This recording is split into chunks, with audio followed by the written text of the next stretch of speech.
네, 안녕하세요. 가스케이프입니다. 오늘은 레니게이드. 평소에 제가 굉장히 궁금했던 그런 약간 소형 SUV인데 가솔린 모델과 디젤 모델 이 두 가지를 동시에 한번 시승을 해보는 기회를 마련했습니다. 물론 이 기회는 제가 마련한 게 아니고 오늘 저와 함께 이거 시승을 같이 하면서 이제 같이 출연해 주실 자동차를 굉장히 좋아하시고 자동차 홍보 일을 지금도 하고 계시는 좀 되게 전문가예요. 저보다도 전문가이신데 그분과 함께 오늘 이 레니게이드 디젤과 가솔린 모델 이 두 가지에 대해서 한번 짧게 이야기를 나눠보도록 하겠습니다. 안녕하세요. 안녕하십니까.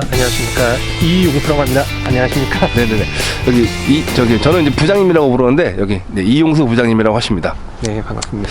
네, 오늘 이렇게 지금 가솔린 한번 디젤 한번 타보셨는데 어떠세요? 확실히 가솔린과 디젤은 약간 같은 모양을 하고 있어도 쌍둥이라고 하더라도 성향이 확실히 다른 차구나라는 느낌이 우선 들었어요. 간단하게. 네네. 그러니까 제가 타봐도 확실히 저도 사실 이 소형 SUV가 굉장히 궁금했거든요. 이 레니게이드라는 지프에서도 사실 지프가 좀 더 큰 랭글러라든가 그런 체로키가 더 사실 먹어주는 차긴 한데 얘도 사실 디자인이 워낙에 그 유니크한 그 지프만의 디자인들이 있고 좀 귀엽잖아요. 소형 SUV니까. 그래서 되게 궁금했었는데 좀처럼 저도 타볼 기회가 없다가 이번에 어떻게 부장님 덕분에 네, 같이 이렇게 같이 이제 시승을 할 수가 있게 되었는데 개인적으로 저는 휘발유는 조용해서 좋았고 디젤은 좀 시끄럽지만 힘이 있어서 좋았어요. 그러니까 뭐가 좋다라고 딱 말을 못 하겠어요. 좀 애매하긴 해요, 그게. 개인적으로도 레니게이드 자체는 너무 궁금했어요. 왜냐하면 2017년도부터 이제 수입 SUV만 아니라 소형 SUV 자체, 그러니까 수입 SUV가 아니라 소형 SUV 자체가 굉장히 핫하면서 많은 분들이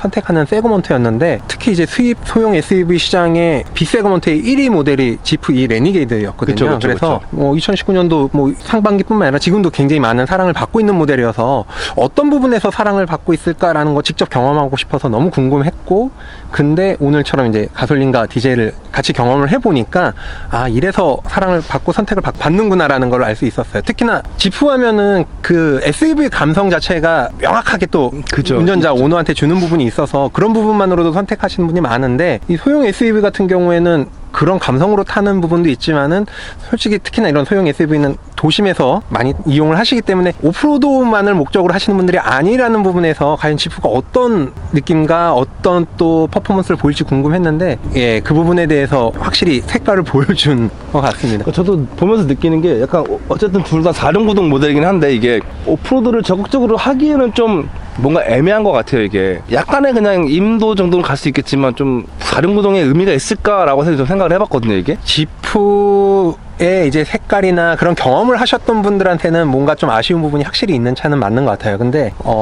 소형 SUV 자체는 항상 아기자기하고 디자인적으로만 생각했던 부분에서 약간은 더 그래도 도심보다는 야외나 아니면 아웃도어 활동을 좀 고민하시는 분들한테는 다른 소형 SUV보다는 힘도 있고 느낌이 확실히 있었는데 저는 개인적으로 둘 중에서는 가솔린이 더 지프 색깔도 갖고 있고 더 매력적인 부분은 있었던 것 같아요. 세부적으로 더 보면 연비를 비롯해서 다른 걸 본다고 하면 디젤만의 또 특징이 확실히 나는 부분이 있어서 저도 확실히 주행 감각은 가솔린이 더 훨씬 부드럽고 좋았는데 연비라든가 좀 그리고 옵션이 얘가 더 많잖아요 지금. 네, 사실 현재 지금 그러다 그렇죠. 보니까 조금 실질적으로 만약 제가 산다고 하면은 금액 제한 없이 산다고 하면 저는 아마 디젤을 사게 될 것 같아요. 그래요? 그럼 저는 개인적으로 가솔린이 조금 더 개인적으로 더 재미있어서 운전하면서 솔직히 이런 소형 SUV 같은 경우는 가족 이제 3인이나 4인 가족분들이 많이 선택을 하실 텐데 그런 분들 같은 경우는 선택하면은 가족을 많이 판단하지만 그 핑계를 떠나서 운전하는 사람은 저잖아요. 그래서 그쵸. 특히나 이건 또 이런 차를 고민하시는 분들은 아웃도어 활동이나 야외 활동을 좀 고민을 하실 텐데 그러면은 운전자가 조금 더 재밌는 차가 더 좋지 않을까 해서 개인적으로는 가솔린을 선택할 것 같습니다. 그러면 디자인에 대해서 한번 얘기를 해보고 싶은데 한번 디자인도 한번 보도록 하겠습니다. 디젤하고 가솔린 두 개가 좀 디자인 요소가 약간 다르잖아요. 이게 디젤 같은 경우는 이제 저 원형 헤드램프 주변에 LED가 들어오고 이제 가솔린은 그게 들어오지 않고 요 정도 차이점을 좀 발견할 수가 있겠는데 부장님이 보시기엔 이 외관을 어떻게 생각하세요? 좀 그러니까 디자인적으로 디젤하고 가솔린은 제가 봤을 때도 큰 차이는 없는 모델인 거는 같아요. 근데 두 모델 다 결국은 지프 본연의 색깔, 그 감성을 담기 위해서 세븐 슬롯 관련된 그릴 부분, 요 부분을 중심으로 해서 디자인을 살린 부분이 세븐 슬롯이라고 하면은 이걸 말씀하시는 거죠? 여기 이렇게 맞습니다. 지프 고유의 네, 그렇죠. 지프가 예전부터 해왔던 그 랭글러에서 봤던 그 이렇게 그릴 부분 저걸 세븐 슬롯이라고 하는 거죠? 네, 그렇습니다. 네. 상징이잖아요. 지프의 상징과도 같은 그릴이다 보니까 이게 만약에 없다고 생각하면은 지프 느낌이 안 날 수도 있을 것 같아요. 저도 일단 사진 찍는 입장에서 봤을 때 이 전면 디자인이 사실 되게 아까 말씀하신 것처럼 귀엽잖아요. 그러니까 악동 느낌인데 더 귀여운 쪽에 가깝다 보니까 사진 찍기도 뭐 되게 재밌어요. 차가 전체적으로 좀 짜리몽땅한 느낌도 좀 있고 아기자기한 느낌도 있다 보니까 저는 그래서 앞면 이 디자인은 좀 높은 점수를 주고 싶습니다. 되게 예쁘게 잘 된 것 같아요. 이 후면 같은 경우는 너무 이걸 이게 예전에 이게 그 왜 지프의 그 연료 기름통 예, 그걸 형상화했다고 하는데 처음에는 되게 아이디어가 독특하다라고 생각했는데 막상 뭐 그렇게 느낌이 또 오진 않더라고요. 저희 애기가 보면은 십자 드라이버를 꽂아서 뭔가를 돌려낼 것 같아요. 그러니까 악동 이미지나 그런 이미지 연장선으로 본다면 굉장히 재밌는 요소로 계속 아이덴티티가 가는 부분은 맞는 것 같기는 해요. 근데 좀 특이합니다, 개인적으로.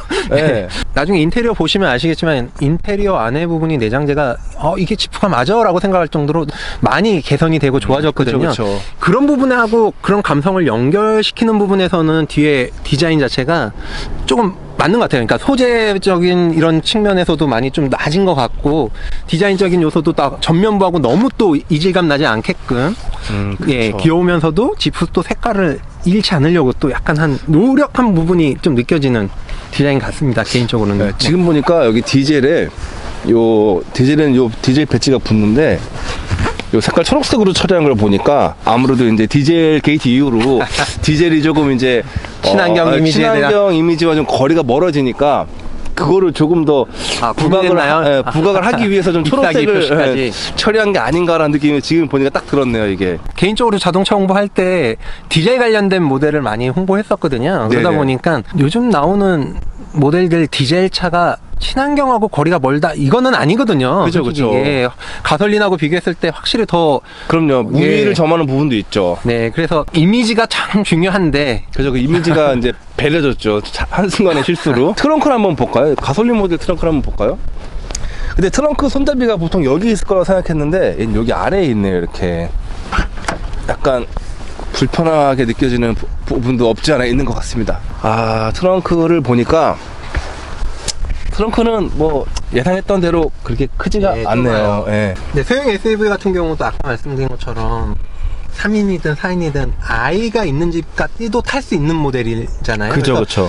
트렁크가 그래서 클 필요는 없는데 제가 이제 소형 SUV 관련된 부분 모델을 또 핵심 모델로 하는 브랜드를 옛날에 홍보할 때 보니까 이 가로축하고 세로축 중에서 더 중요한 거는 가로축이에요. 왜냐면 애기들 짐이 캐리어가 들어가든 간에 할 때 물론 길게 들어가는 게 들어갈 때는 2열이나 이런 것도 숙여서 아예 접어서 폴딩식으로 하거든요. 그래서 유모차도 크지 않습니까? 유모차 같은 거 넣으려고 하면은 결국은 대각선으로 두면은 짐을 넣을 수가 없어요. 그쵸. 그래서 소형 SUV라고 하더라도 가로폭 자체가 넓은 게 굉장히 중요해요. 그 가로폭 관련된 거를 아니면 안쪽에 약간 더 깊게 들어가는 경우가 많거든요. SW라든지 웨건이라든지 크로스컨트리 모델을 보면은 가로축이 생각보다는 넓어요. 그래서 SUV보다도 짐이 많이 들어가는 이유 중에 하나가 웨건 모델이 가로가 넓거나 아니면은 이 폭 자체가 안에 들어갈수록 더 넓어져요, 가로가. 그래서 그게 별거 아닌 것 같은데 정말 짐을 하나 실을 때 보면은 우리나라 골프백 많이 얘기하잖아요. 골프백을 가로로 2개 넣느냐 세로로 넣느냐 뭐 아니면 대각선 넣느냐에 따라서 그게 백이 6개가 될 수도 있고 4개가 될 수도 있거든요. 물론 우리나라 사람들이 골프백 하지만 이거 실용적인 이런 모델을 선택하시는 분들 같은 경우 유모차를 생각한다면 조금 작지 않을까라는 생각이 살짝 드네요. 네, 지금 일단 우선 디젤 모델 실내 탑승을 했고요. 시동을 걸어놓은 상태입니다. 시동을 걸어놨고 요건 어떻게 보세요? 요 인터페이스는 이게 FCA 차들 보면 공통적으로 쓰는 그 인터페이스잖아요. 이게 지금 뭐 맞습니다. 마세라티도 요걸 그대로 쓰고 비슷하게 생긴 거를 뭐 다 공통적으로 FCA 차들 다 쓰는데 저는 처음에 좀 약간 복잡했어요. 이게 그냥 일단 복잡해 보이잖아요. 보이기가 뭔가 글자가 많으니까 이게 하고 싶은 말이 많죠. 너무. 예, 너무 뭔가 막 그리고 이제 특히 이거 열선 스위치가 보통은 이제 여기 어디 이렇게 직접적으로 있어야 되는데 여기 들어가야지만 시트 열선과 핸들 열선을 조작할 수 있는 것도 약간 처음엔 약간 당황했습니다. 찾느라고 버튼 찾느라고 막 한참 여길 기웃기웃 거렸는데 결국 여기에 있더라고요.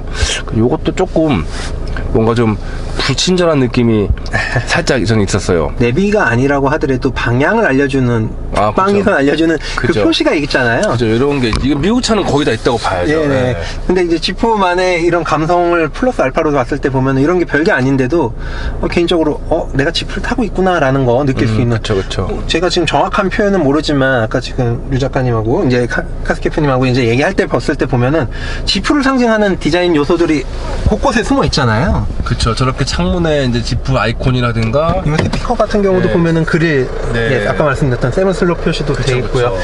이런 부분이 참 감성적인 거나 아니면 지프를 좋아하시는 분들한테 그쵸. 그러니까 뭔가 찾는 재미가 있어요. 지금 아까도 트렁크에도 하나 있었는데, 뭐 창문에도 저기도 하나 있고, 막 군데군데 있다고 하더라고요, 이게. 근데 저도 다 찾아보진 않아서. 이런 부분이 근데 반대로 아까 말씀드렸던 것처럼 여성분들이나 아니면은 약간 예술계통의 분들이 또 사랑할 수 있는 그런 숨은 디테일한 요소가 아닐까 싶기는 해요. 그쵸. 근데 이런 부분을 아는 듯 모르는 듯 이제 마케팅적으로 설명을 하고 그쵸. 그걸 홍보를 하거든요.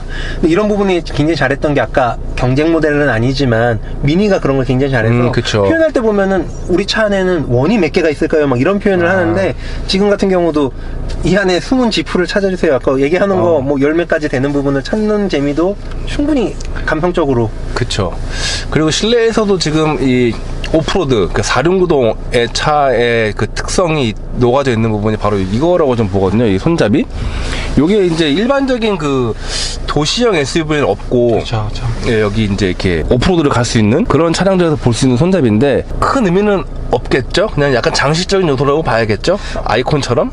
이것도 개인적인 주관적인 얘기를 드리자면 이 핸들 옆에 잡는 부분도 결국은 모터스포츠 진행하면서 그 옆에 지도를 보거나 방향을 조언을 주시던 그분들 잡고 하라고 이게 생기면서 일반 차에도 다 반영이 됐다고 얘기를 들었어요. 근데 이 부분도 어찌 보면은 오프로드라는 걸 강조하다 보니까 운전하는 사람은 언제 굴곡이 있고 언제 코너링을 한다는 걸 알 수 있지만 그 주변 사람은 모르잖아요. 그쵸. 그런 부분에서 우리 차는 조금 더 거칠어.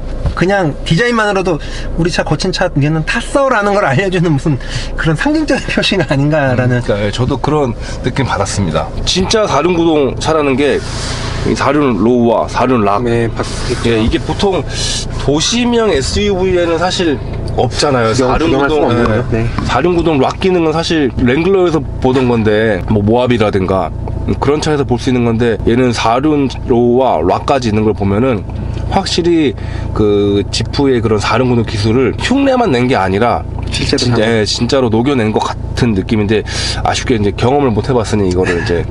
네, 그리고 어쨌든 뭔가 중요하게 작동해야 되는 것들은 버튼으로 다 만들어 놨어요. 아무리 기술이 발전해도 이 디스플레이 다 있는 걸 별로 안 좋아하거든요. 이 디스플레이 다 있으면은 그런 문제가 생기더라고요. 이 디스플레이가 망가졌을 때 그렇죠. 공조기 조절이 안 되더라고요.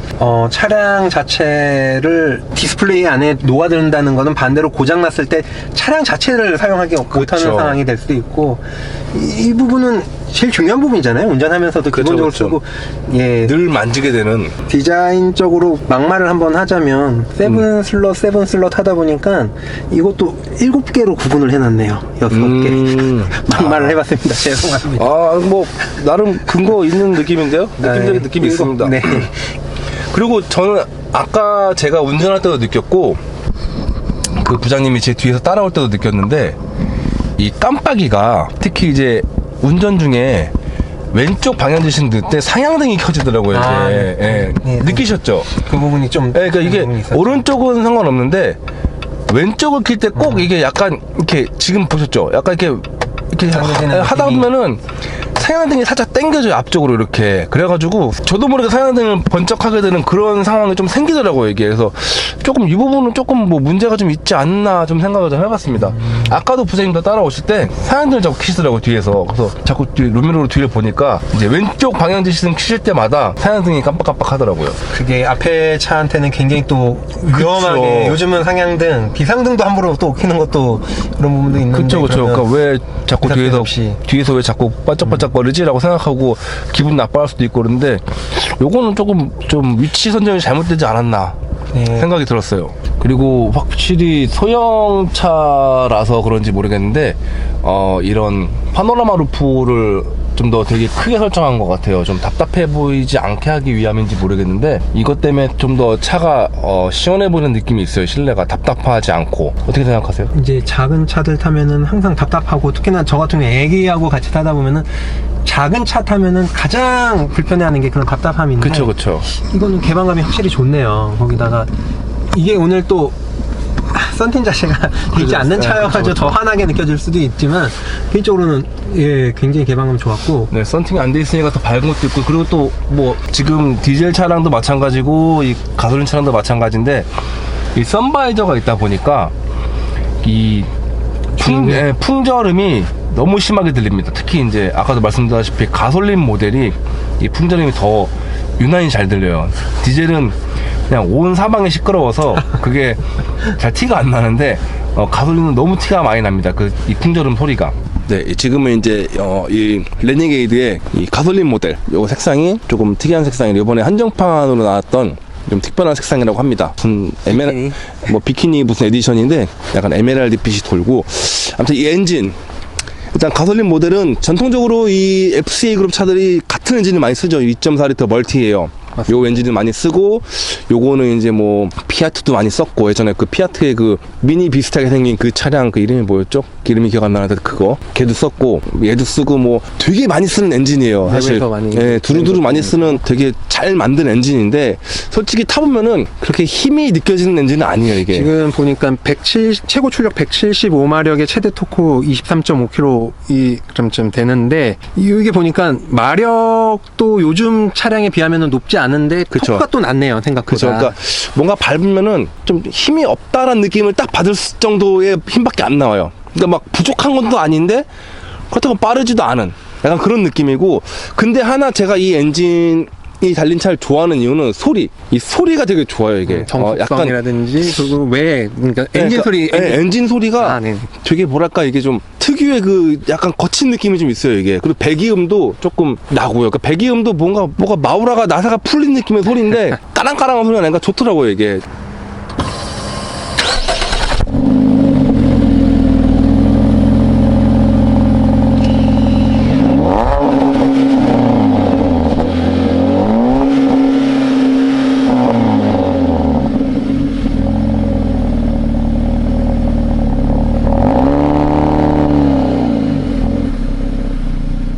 확실히 그냥 평범한 느낌은 아니에요. 뭔가 이태리에 핏줄이 있다, 약간 이런 거를 강조하는 듯한 그런 사운드가 들리더라고요. 악셀 밟았을 때 처음에는 뭔가 힘있게 나가는 느낌이 있는데, 중속, 그러니까 예를 들어서 한 60에서 한 80 약간 될 때까지는 생각보다 좀 버거운 것처럼 생각보다는 덜 나가는 느낌이 확실히 저도 있었고. 아까 그 자유로에서 조금 이제 법정 속도 내에서 한번 플러스를 해보니까 소리는 굉장히 거친데 그에 비해서 올라간 속도는 조금 더디게 올라가더라고요. 이게. 올라가고 아마 한 120, 130, 그러니까 보통 차들 이제 힘있게 터보 모델뿐만 아니라 요즘 나오는 엔진들 워낙 또 파워트레인 자체가 좋다 보니까 나가는데, 이거 120 정도에서 약간 멈칫멈칫하는 게 좀 있더라고요. 보니까 110, 120에서. 네, 그러면 일단 2.4 멀티어는 그만 보고 디젤로 가시죠. 디젤. 사실 저도 근데 이제 디젤 모델은 저도 처음 봤기 때문에 이게 엔진이 뭔지를 모르겠어요. 이 엔진은 어떤 엔진이죠, 이게? 예, 이 배기량이 뭐죠, 이게? 2.0 터보 디젤 엔진 리미티드 하이 2.0 AWD 모델 엔진이라고 써 있습니다. 아, 2.0 디젤 엔진 치고는 굉장히 크기가 그렇게 큰 편은 아니네요. 보통 크기네요. 그냥 보통 정도의 사이즈고. 확실히 아까 전에 가솔린 모델하고 비교했을 때 보면은 이 디젤 엔진이 더 힘있게 나가는 부분이 그쵸. 있었거든요. 근데 토크가 더 높을 것 같은데. 확실히 얘가? 최고 출력은 170마력으로 175마력인 가솔린 모델보다는 약간 적긴 한데, 토크 자체가 벌써 35.7로 해서. 토크 35면은 충분하죠, 솔직히. 그쵸. 이게 아마 이게 가솔린하고 거의 지금 13, 뭐 12 정도 차이 나는데, 그 정도면은 그죠. 그 정도면 뭐 어마어마한 차이죠. 네, 나가죠. 네. 그렇죠. 네, 오늘 이렇게 이용수 부장님이랑 함께 그 레니게이드 가솔린과 디젤 모델 두 가지를 동시에 봤는데, 일단 저는 개인적으로 만약에 제가 이제 이런 소형 SUV를 사고 한다면 되게 고민될 것 같아요. 왜냐면은 이 주행 질감이랑 소음은 가솔린이 확실히 우위에 있고, 다만 옵션 부분은 또 디젤이 좋아요. 디젤이 이제 데이라이트도 들어오고 뭔가 좀 더 반자율 주행 기능도 좀 있다 보니까, 좀 거칠지만 있다 보니까 좀 그런 부분이 끌리긴 하지만, 결국 현실적으로 보자면 금액적인 부분에서는 가솔린이 더 메리트가 있죠. 금액도 좀 저렴하고 조용하고 연비도 그렇게 나쁘지가 않단 말이에요. 또 가솔린 모델이. 그래서 저라면은 고민을 하겠지만 아마도 디젤을 사지 않을까 싶은데 부장님은 어떠세요? 개인적으로는 그런 고민을 한다고 하면 역시나 이런 모델들의 가장 중요한 거는 가성비라고 생각하면 그쵸. 가솔린 그 다음에 플러스 저는 소중하지 않을까요? 나만의 만족할 수 있는 그 느낌은 확실히 지프의 그 감성까지 느낄 수 있으면서 나만의 재미를 느낄 수 있는 가솔린 모델이 저는 선택을 할 것 같습니다. 그러면 10점 만점에 점수 주신다면? 개인적으로 소형 SUV 수입 1위라는 이런 타이틀을 빼놓고 그냥 개인적으로 오늘 경험한 걸로 봤을 때는 한 7.5? 10점 만점에 7.5. 네, 75점 정도? 저도 한 7점이나 6점 정도 뭐 그 정도 될 것 같아요. 더 이상 점수를 주기가 좀 애매해요. 뭔가 약간 뭐 설명하지 못할 약간 부족함이 좀 있어요. 근데 그게 뭔지는 모르겠지만 개인적으로 좀 아쉬운 거는 디자인적이나 이런 부분에는 확실히 지프만의 감성이 느껴지는 부분이 담겨 있는데 그래도 뭐든지 차를 선택할 때 보면 한 번에 확실하게 메리트 되는 부분이나 그쵸. 아니면은 확 끄는 뭔가가 특징이 있는 게 한 방이 있어야 되는데 지프 레니게이드는 개인적으로는 그 한 방이 네. 약간 부족해서 저도 그런 느낌이 받았어요. 뭔가 차라리 랭글러 같은 경우라면 그냥 랭글러니까 이렇게 사야지 약간 이런 게 강한데 그쵸. 이거는 지프 디자인 좋아 예뻐 근데 사고 싶다라는 뭔가 이렇게 딱 드는 그게 없어요 이게. 기존에 이제 다른 SUV하고 비교할 게 아니라 두 모델만 비교하자면 확실히 저는 가솔린이 더 좋은 이유가 그나마 더 지프 감성을 느낄 수 있는 부분. 근데 거기서 한번 훅 끌 수 있는 것만 있으면 저는 뭐 10점에서 15점 더 줘서 8, 9점 정도 넘어갈 수 있을 것 같아요. 근데 그게 약간은 좀 적지 않나 그 색깔이. 네네. 뭐 다들 아마 비슷하게 느끼시는 것 같습니다. 이게 이 차량을 보면 어쨌든 그래도 되게 지프에서 신경을 많이 써서 만든 소형 SUV고 도심에서 즐길 수 있는 오프로드 차량의 좀 느낌을 가득 머금고 있는 그런 소형 SUV라고 생각을 합니다. 다음에 또 기회되면 한번 랭글러로 한번 비포장길 한번 가보시는 것도 좋을 것 같은데. 네, 오늘 지프만의 오프로드 성격 오늘 얼마나 이 친구가 성격을 또 내고 험로에서 또 성능을 또 발휘할 수 있는지 오늘 예를 들어서 그런 성능을 저희가 테스트를 하고 경험을 했으면 아까 말씀드린 7.5점이 아니라 9.5점이 될 수도 있는 상황인데 그 부분은 오늘 경험하지 않은 상황에서 주행만 했으니까. 그렇죠. 그래서 그런 부분을 경험할 수 있는 기회가 또 한 번 있으면 좋겠네요. 네네. 어쨌든 오늘 요 레니게이드 가솔린 디젤 요 두 가지 모델을 보는 시간은 여기서 마치도록 하고 다음에 또 여기 부장님과 재밌는 컨텐츠 만들 수 있는 기회를 만들어 보도록 하겠습니다. 네, 다음에 기회가 되면 또 불러주시면 네네. 감사하겠습니다. 오늘 나와주셔서 너무 감사드립니다. 감사합니다. 네. 오늘 영상은 마치도록 하겠습니다. 네. 안녕히 계세요.